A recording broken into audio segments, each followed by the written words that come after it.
Hello class, Miss Hannah here. Today we will be starting an art section about Pablo Picasso. This video will give you a brief overview of his life, his paintings, and his accomplishments. After learning about Picasso, I will be announcing the next class project, so please make sure to watch this video until the end.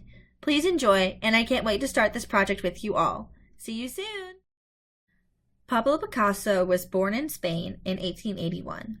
He began creating art when he was very young and was inspired by many different cultures and lifestyles. He was quite the artist and worked with several mediums. Picasso worked with ceramics, sculpting, and he even designed stages for plays.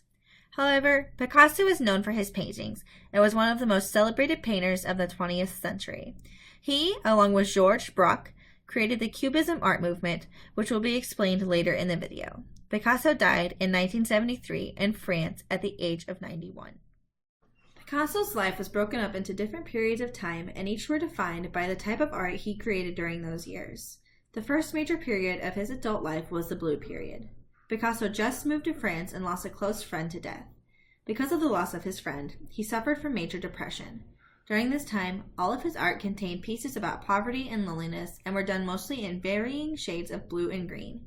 Some of his most famous paintings during this time include Blue Nude, La Vie, and The Old Guitarist. The next period of his life was named the Rose Period. He was able to find love with a model and start earning money by selling his paintings. Picasso started using warmer colors in his paintings, like reds, pinks, and browns, to reflect his new and improved life. Some of his famous paintings from this period include Family at Saltimbanks, Gertrude Stein, and Two Nudes. Soon after the Rose Period, Picasso created a unique painting. The painting was created using sharp, geometric shapes and bright colors to depict normal women. This was the first time anyone had ever made a painting using such composition.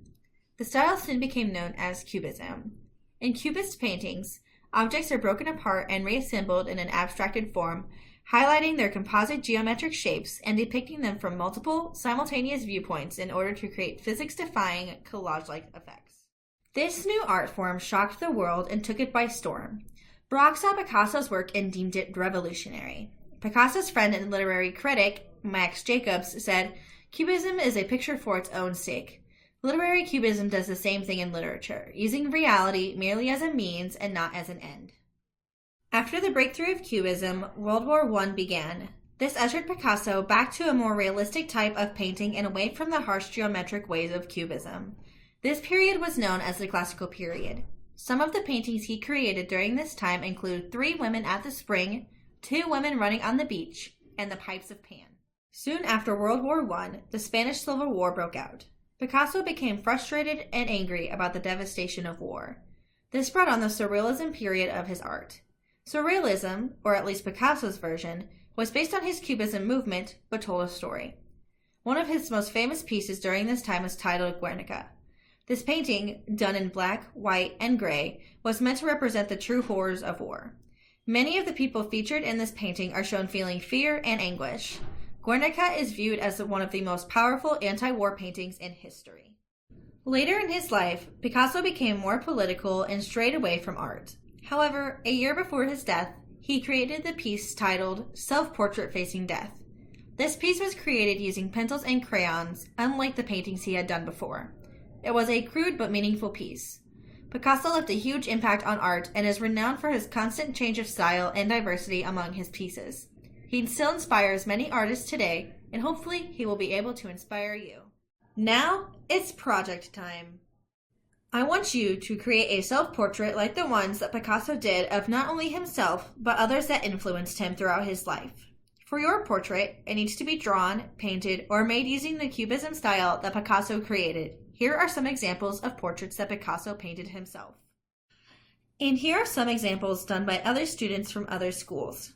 Each one has used the basic Cubism traits that exist in Picasso's work, but they altered it to make it their own. Here are a few key rules that you need to follow for your piece. 1. The outlines of each cube or section need to be done in a black marker. 2. There can be no colors that naturally exist on humans.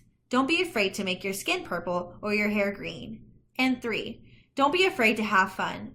I will provide all of the art supplies needed to create your portrait, so use them in any way you see fit.